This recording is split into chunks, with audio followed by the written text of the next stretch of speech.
అది కాకుండా మళ్ళీ అదనంగా పైనుంచి మనము ఒక రకంగా డ్రెంచింగ్ చేయడం వల్ల ఆకులు నుంచి లోపలికి ప్రవేశించడమే కాకుండా అది మొక్కంబడి కారిపోయి కిందకి వేరు వ్యవస్థ కూడా చేరుతుంది. సో వేరు వ్యవస్థ నుంచి చివరి ఆకు వరకు ఆరోగ్యవంతంగా ఉంటుంది మొక్క. ఇలా 2 దఫాలుగా 10 రోజుల వ్యవధిలో టీకాలు వేయండి మొక్కకి.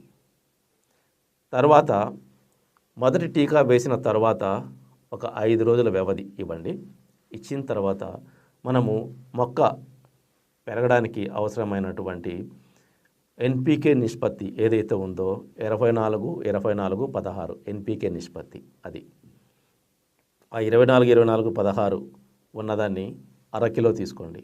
ఎక్కువ తీసుకోకండి, చిన్న మొక్కలు కాబట్టి ఒత్తిడి ఎక్కువైతే వాటికి అవి తట్టుకోలేవు. అరకిలో తీసుకొని దానికి సూక్ష్మధాతువుల మిశ్రమం ఉన్నటువంటి జెనెక్స్ ఇది ఒక అరకిలో తీసుకొని ఆ మిశ్రమాన్ని, అంటే అదొక అరకిలో ఇదొక అరకిలో, ఆ మిశ్రమాన్ని మళ్ళీ మీరు స్ప్రే చేయడం కానీ లేదంటే ఆ జాలి ఉన్న క్యాన్లలో పోసుకొని డ్రెంచింగ్ చేయడం కానీ చేయండి. ఇది మనము ప్రతి వారం రోజులకు ఒకసారి ఇస్తూ పోండి. ఒకేసారి కేజీలు స్ప్రే చేయకండి, మొక్క ఒత్తిడికి లోనవుతుంది. లేత మొక్కలు ఎప్పుడు ఒత్తిడికి లోను కాకూడదు, వాటి గమనాన్ని మార్చుకుంటాయి. మనం ఒత్తిడికి లోను అయ్యేటట్లు చేస్తే, మనం ఒత్తిడికి గురయ్యేటట్లు చేస్తే వాటి గమనాన్ని మార్చుకుంటాయి. అలా చేయకూడదు. ఎక్కువ సార్లు ఇవ్వండి స్ప్రేలు, తక్కువ మోతాదులో ఇవ్వండి, అప్పుడు మొక్క ఆరోగ్యవంతంగా వస్తుంది. సో ఇలా మొక్క పెరిగే వరకు ఈ గామా అంటే 24-16 నిష్పత్తి ఉన్న గామా అరకిలో, జెనెక్స్ అరకిలో వారానికి ఒకసారి స్ప్రే చేయండి. ఇలా చేయడం వల్ల మీకు దానికి పౌష్టికాహారం మనం అందించిన వాళ్ళమైనాం, అంతేకాకుండా 2 దఫాలు టీకాలు వేసి వ్యాధి నిరోధక శక్తి పెరిగేలా చేశాం. ఇప్పుడు పూర్తి ఆరోగ్యవంతమైన మొక్కలు మీ నర్సరీలో పెరుగుతాయి ఇలా చేస్తే.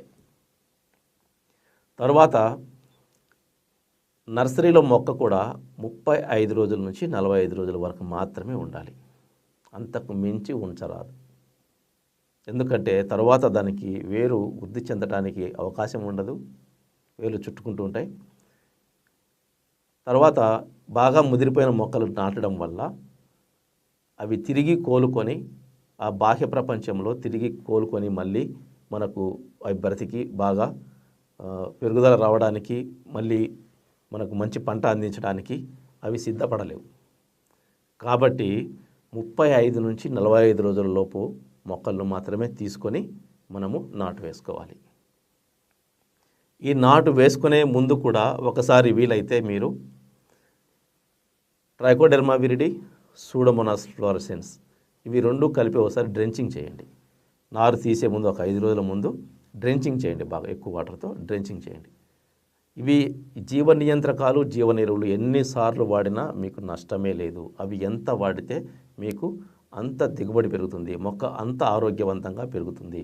మీ పెట్టుబడి వీటి మీద పెట్టండి. రసాయనిక ఎరువుల మీద, రసాయనిక తెగుళ్ళ మందుల మీద మీరు పెట్టుబడులు పెట్టి దిగుబడులు సాధిద్దాము అనుకుంటే అది భ్రమగా